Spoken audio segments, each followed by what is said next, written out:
ইসলামে লটারি টানা হারাম, তাহলে আমরা 90% লোক কোরিয়াতে লটারির মাধ্যমে আসছি, আমাদের কোরিয়াতে ইনকাম করা হারাম হয়ে গেল। তাহলে লটারি, সব লটারি কি হারাম কিনা? উত্তর হলো না, সব লটারি হারাম না।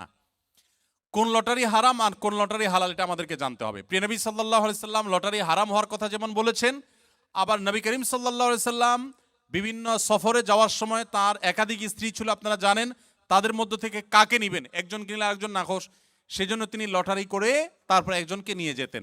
তাহলে নবী সাল্লাল্লাহু আলাইহি সাল্লাম লটারি করা নিষেধ এটা যেমন বলেছেন, আবার লটারির অপশনও রেখেছেন। তাহলে কোনটা হালাল আর কোনটা হারাম? আসসালামু আলাইকুম রহমতুল্লাহি ওবারাকাতুহু। সুপ্রিয় দর্শক মণ্ডলী, একজন মানুষ শেখ আহমদুল্লাহকে প্রশ্ন করছেন যে লটারির মাধ্যমে যদি বিদেশে যাওয়া যায় সে ইনকাম কি হারাম হয়ে যাবে? খুবই গুরুত্বপূর্ণ একটি প্রশ্ন। তো প্রশ্নের উত্তরটি আমরা জেনে আসব শেখ আহমদুল্লাহ কাছ থেকে। তো সম্পূর্ণ ভিডিওটি দেখতে থাকুন। এই প্রশ্নটির উত্তর বোঝার আগে আমাদেরকে জানতে হবে লটারি, সব লটারি কি হারাম কিনা? উত্তর হলো না, সব লটারি হারাম না।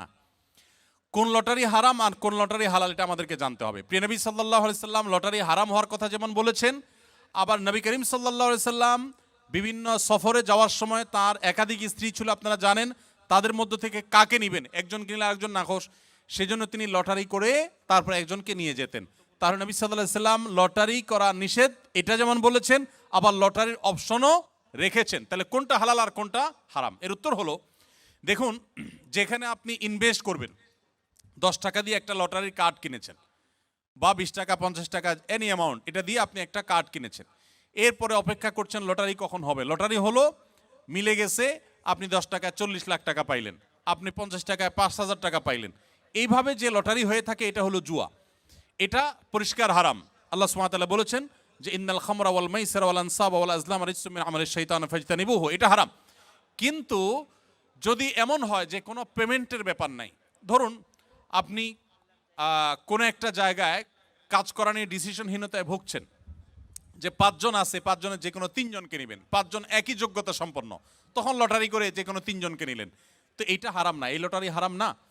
আমরা অনেক সময় দেখা যায় প্রশ্ন করবার জন্য এক একজনকে এক একটা প্রশ্ন করব, কিন্তু কাকে কোনটা করব, কে বলবে আমারটা সহজ আমারটা কঠিন হয়ে গেছে, সেজন্য লটারি করে আমরা প্রশ্ন তুলি, যার যেটা ভাগে আসে তাকে সেটা আমরা করি। তো এই লটারি হারাম না। যেই লটারিতে ইনভেস্ট আছে, টাকার বিনিময়ে লটারি করে কিনে তারপরে সেখান থেকে আপনি লাভ করার সম্ভাবনা থাকে, লাভও হতে পারে, লসও হতে পারে, পুরো টাকা মারও যেতে পারে, এই লটারিটা হারাম। আর এর বাইরে যে লটারির কথা বললাম এটা কিন্তু হারাম না। বিধায় আপনারা কোনো দেশে আসার জন্য যদি এই জাতীয় লটারি করে আসেন, তাহলে আপনাদের উপার্জন হারাম হবে না, ওই লটারি করাটাও হারাম হবে না। ইভেন যদি কেউ হারাম কোনো কিছু করে আসেনও, তাহলে ওই কাজটা হারাম হবে, এর কারণে আপনার হালাল উপার্জনও হারাম হয়ে যাবে, ব্যাপারটা সেরকম না।